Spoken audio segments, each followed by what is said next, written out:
Alright, hello there. This is Hacker Billy, and I'm here to review this Nick Nitro figure done by Lee. It is a replica figure that uses pieces from the prop, such as the head, the arms, and the pouches, the belt buckle, and a couple other things. Um, Reviewing this figure so that way people can see the amazing amount of detail that is put into it and see up close how it is and everything. It is an absolutely beautiful figure, as you can tell by the. Hope I can get into frame here. By the face, the the amount of work on the teeth and paint is just wonderful. He's managed to capture every single detail. It is a camera focus. It is a fully posable figure that the head can move up and down. It can turn. It's kind of a fat head, so it's a little difficult to. Uh, the arms can pose out. They don't go much higher than this, unfortunately, but they can move left, right, and the hands are fully posable. They can turn. They also do come out, off, and Lee has included a second hand, which these are magnetic, so it just connects there by magnets. Now,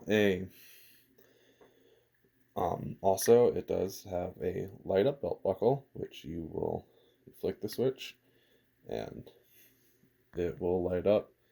My camera for some reason does not enjoy the glow, but it does indeed light up. It has the dog tags, the grenade, the other grenades, the walkie-talkie, the communicator thingy, and that is about it. The legs are also fully posable. This leg you do have to be careful of because the switch will scratch the paint if you're not too careful. But they also can move fully out.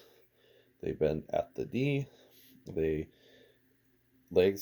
feet can go up, down, and side to side. They swivel, which is very nice.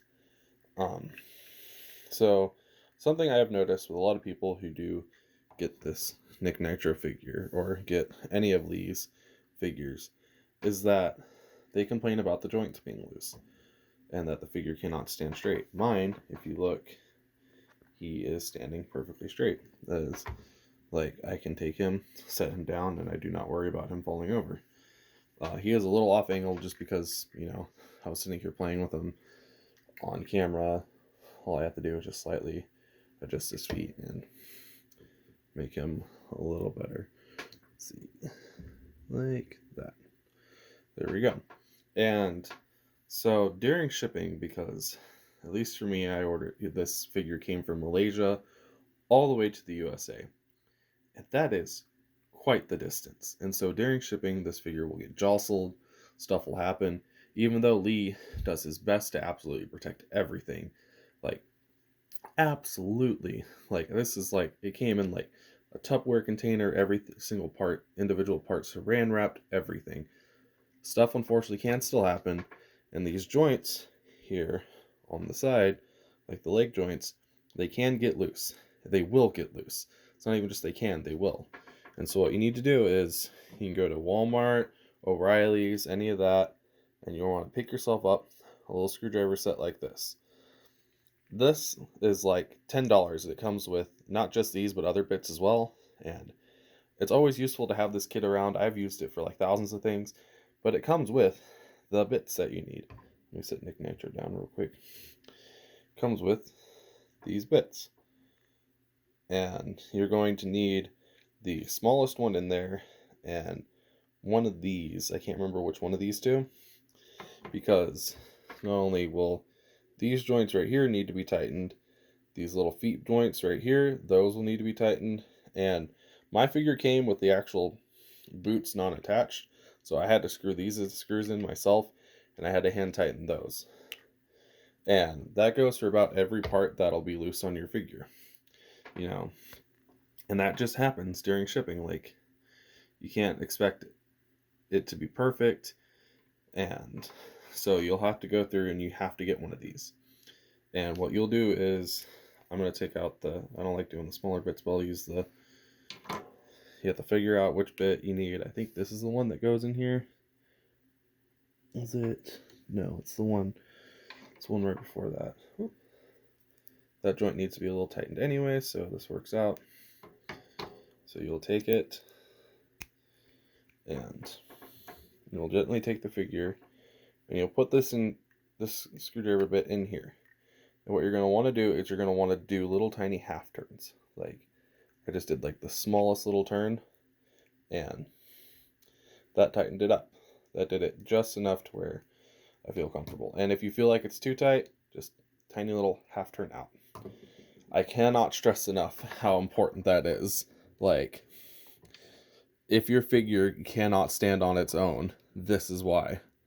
Mine can fully stand on its own. I can move the knee joints, I can move everything, and he's a little top heavy, so he can't do every position, but he can do a lot of positions just fine.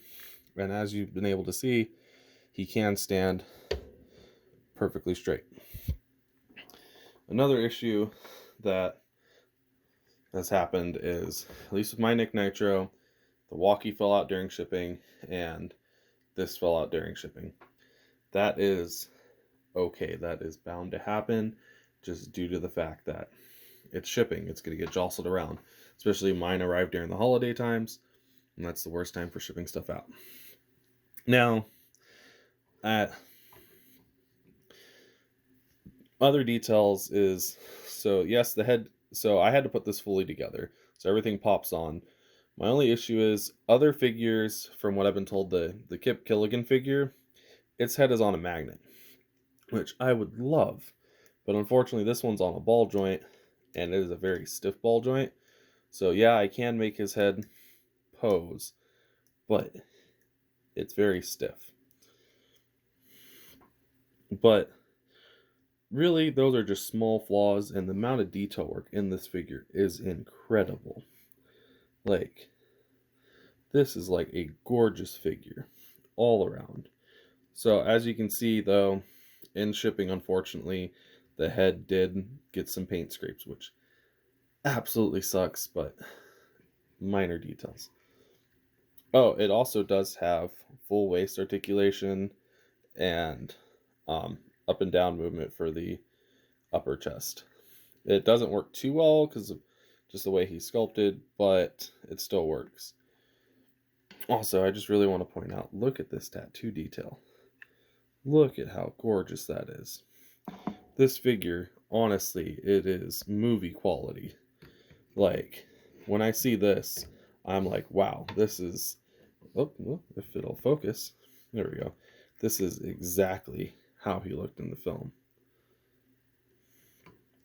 This is 100% like came straight out of the movie. And him, compared to, put him over there, yeah, you can see his feet are on all weird positions and everything, and he's still standing fine because I tightened all the joints. Him compared to the little Hasbro edition, which mine does have tiny handcuffs and it has been repainted by me from years ago, you can tell there is major differences between the two. Like, it is absolutely insane. This one's really rough because it's seen quite a lot, but man, it is crazy. The only thing I do wish is that if this figure could have came with more accessories. I would have kind of liked to have had like maybe like a hand that had like a match or something in it, or like something like that.